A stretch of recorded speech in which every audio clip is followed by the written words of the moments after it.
friends.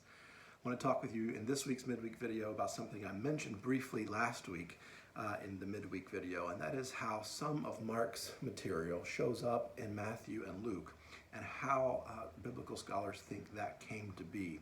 This is called the synoptic problem. The synoptic gospels are Matthew, Mark, and Luke. They are the gospels that share a lot of stories and sayings and teachings in common with one another, in contrast to John, which is a very different story. It doesn't share a lot of material or teachings or scenes that show up in Matthew, Mark, and Luke. So John is a completely separate question. This is a question about why Matthew, Mark, and Luke share so much of their material. This is the most widely accepted hypothesis. Mark was the first gospel written somewhere in the range of 65 to 75 CE. Matthew and Luke both came about a decade or more later in the 80s. And the reason that scholars believe that Matthew and Luke have so much of Mark's material is that each of them used Mark as a source for their gospels. So we are assuming here that Matthew and Luke are both reading Mark, which was written a decade or more before their gospels, and they're pulling from his material into their own gospel stories. They do change the material somewhat here and there, but this is why, as I mentioned last week, the messianic secret material in the Gospel of Mark sometimes shows up in Matthew and Luke, even though Matthew and Luke didn't originate that device, Mark did. But they're drawing on Mark and using Mark. But there's a bigger question here about why Matthew and Luke share stories and sayings and teachings together that aren't found in Mark.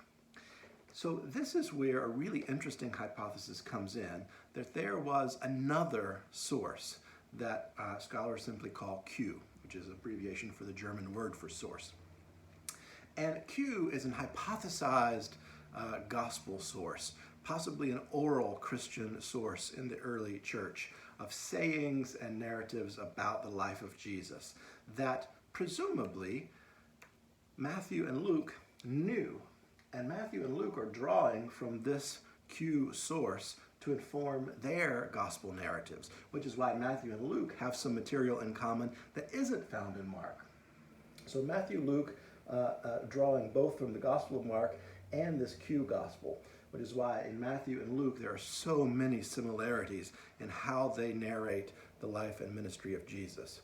And then there is the presumption. Well, let me just say first, we don't have any textual evidence for the Q source. All of our evidence that there was such a source comes from the similarities that we see shared between Matthew and Luke that aren't found in Mark.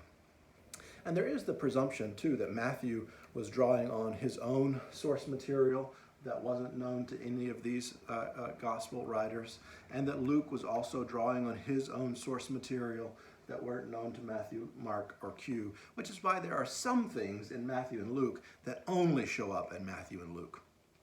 So this is very basically the two source, if we're talking about this, or the four source, if we're talking about all of this, hypothesis to address the synoptic problem.